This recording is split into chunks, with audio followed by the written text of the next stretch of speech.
Rafe, Nigel there saying that their grievances aren't really justified because they haven't formulated any sort of end game.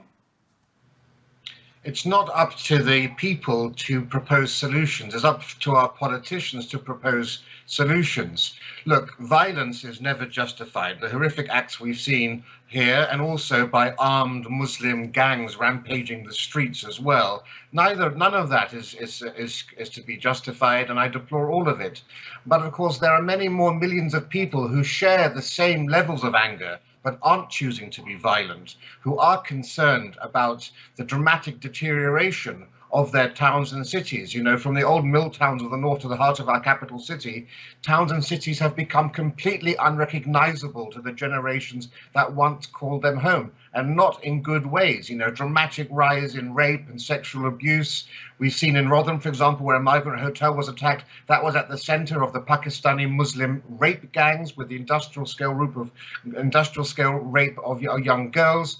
We've seen machete gangs on the streets. I mean, the quality of life in our most neglected towns and cities is terrible, and people are reacting against it. And the majority of the British public understand this. We just had a poll up by YouGov where 62% of Britons understand that these riots are linked to immigration. Musharraf, Rafe, they're putting forward some points in mitigation for the actions we're seeing on the streets, whilst in no way justifying violence, of course. Musharraf, if I could ask you to answer those points. Well, first of all, I don't recognise the Rotherham or the Britain that Ray is describing. I live in one of the most deprived areas of certainly of UK in Hyson Green. I see nothing of the kind. I think what this I think we must not forget those 3 innocent 7, 8, 9-year-old girls that were murdered. We have forgotten that, and people have hijacked that tragedy for what? For their anti-Muslim feelings, for what over the last 3 decades the media and certain so-called think tanks, really, which are setups funded by right-wing extremists, have created an air of dislike and hatred of the Muslims. And that is why Runnymede Trust, nearly 30 years ago, after seeing all that, coined the term Islamophobia, this anti-Muslim sentiment. Sadly, you know, we must not allow people to get away with this nonsense about immigration. Fraser, Musharraf made the point that these people on the streets have hijacked the awful crime that was perpetrated in Southport, the murder of those 3 girls.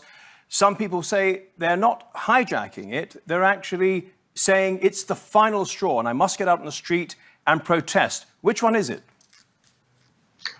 Well, on that point, I certainly agree with Musharraf. I've spent the weekend in Southport and there's absolutely no sympathy for these vile riots there. These people are recovering from a really shocking tragedy, a tragedy that has nothing really in particular to do with Islam, nothing to do with immigration. It only seems to be misinformation that has made those connections. But having said that, you know, there are concerns out there in the country. I don't think the rioters are expressing this, by the way. You know, attacking migrant hotels is not an appropriate way to channel that anger. But the public are angry about immigration, historically unprecedented levels of both legal and illegal immigration.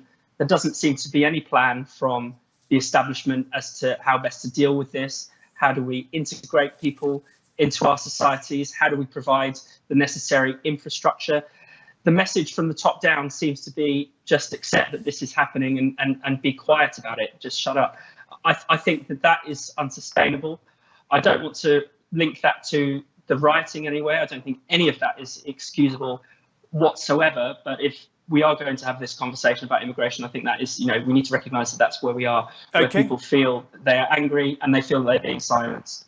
Nigel Nelson, we spoke to someone who on Wednesday evening was kettled outside of Downing Street in that protest. He was a citizen journalist, and he said the people there were not all far right, far from it. There were lots of elderly people there, well-meaning people there, who had come down in solidarity with what had happened in Southport, but it was the police action that forced their hand and turned it violent. Can I ask you if you think the protesters are mainly far right or only a tiny minority? No, I think the protesters are mainly far right, and the reason that I would give them that label is that they are people who support the ideology and methodology of fascist parties, and that includes street violence and intimidation. Now, how the police deal with it obviously varies from place to place. There have been these accusations of two-tier policing, that they haven't treated Black Lives Matter or the pro-Palestinian protesters in the same way. Each demonstration is different. Black Lives Matter and the Palestinian demonstrators didn't go around wrecking the country. The police are coming down so hard on these people because they are, and they claim to be patriots. Nigel, if I may, they're patriotic about. Yeah, but Nigel, if I may, there was violence even against the police in Leeds. There was threatening words in Rochester. The police were injured in East London when there was a inter-Bangladeshi community violence. There was no hint of that police presence that we're seeing now. And the argument is it's because they were ethnic minorities and not white people. Well, I don't buy that. The demonstrations were simply different. And what you had in this case was intelligence that people were coming to these places with the intention of causing violence. That is why the police presence was what it was. That's why they were dressed in riot gear, because it wasn't happening at other demonstrations. I need to bring Rafe in at that point. Rafe, do you agree with that? I don't recognise this at all. I mean, even to use the word demonstrations, when what we saw in Leeds were riots, and we saw the British police running away from rioters when they were from ethnic minority backgrounds, in this case Roma and some Muslim, as opposed to charging forward on the protesters, quite rightly, as we saw in the riots in Southport and elsewhere. We've had this time and again. We saw this same thing happening in 2011 when you had the left media establishment saying we need to understand the reason why people from the black ethnic community feel a sense of injustice while they're rioting. Those were the last time we had big riots. In 2020, Black Lives Matter rioted. Oh, well, we must deal with racism in our society. When the white working class are rioting, there's none of that. Suddenly they are fascists, they must be shut down. There's no attempt made to try to understand why they feel that they're losing their country, why they feel dispossessed. I think it is time that we say it, see it, sorted. Islamophobia, anti-Muslim sentiments, racism, right-wing fascism. That is what we are seeing. Can we just pause the debate for a minute and take a look at these new measures that Keir Starmer is bringing in? Here they are. I utterly condemn the far-right thuggery. The police will be making arrests. Individuals will be held on remand. Charges will follow, and convictions will follow. I guarantee you will regret taking part in this disorder. Keir Starmer has done all he can to show how angry he is at the disorder on Britain's streets. Be in no doubt, those that have participated in this violence will face the full force of the law. He's only been Prime Minister for a matter of weeks, but metaphorically, he's taking no prisoners. In reality, taking prisoners is exactly what he plans to do. Justice Secretary was actually confident that there were enough prison spaces. Yesterday, the Prime Minister announced a new police task force. These thugs are mobile. They move from community to community.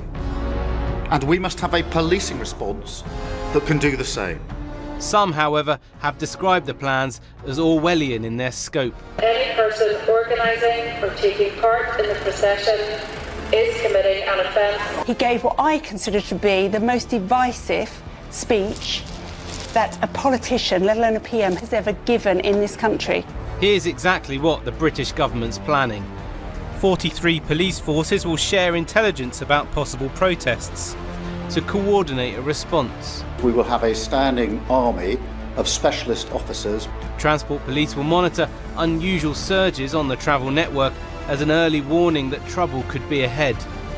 Mobile facial recognition cameras, normally only used in London, will now be used countrywide. Silky Carlo from Big Brother Watch has said, this facial recognition technology they're talking about using has been banned in Europe. Police will get new powers to stop anyone hiding their identity behind masks.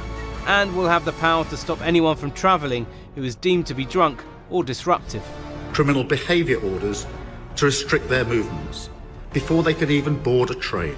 Travel bans will carry prison sentences of up to 5 years if broken. The police will be making arrests, individuals will be held on remand, charges will follow, and convictions will follow. But Starmer is not just getting tough on the streets. I've been absolutely clear that the criminal law applies online as well as offline. The British Prime Minister has talked about dealing with the spread of online misinformation, a task which has proved difficult for his predecessors. But it'll be interesting to see whether the government puts any more pressure on social media companies to come up with more solutions to deal with some of the disinformation. That's a favourite of politicians. Yes. Oh, blame social media. It's nasty Elon Musk and Mark Zuckerberg. The message from the government is anyone who gets involved in criminal disorder, violent thuggery on our streets will have to pay the price. Fraser Myers, I know that you write a lot on civil liberties. Are the British expected now to give up very fundamental civil liberties in order for Keir Starmer and his government to make us all feel safer? It feels that way almost at every crisis point. I mean, first of all, I should emphasise that if someone is caught rioting or if someone is caught looking like they're planning to riot, then they need to be met with the full force of the law. That I don't think is in dispute or in debate.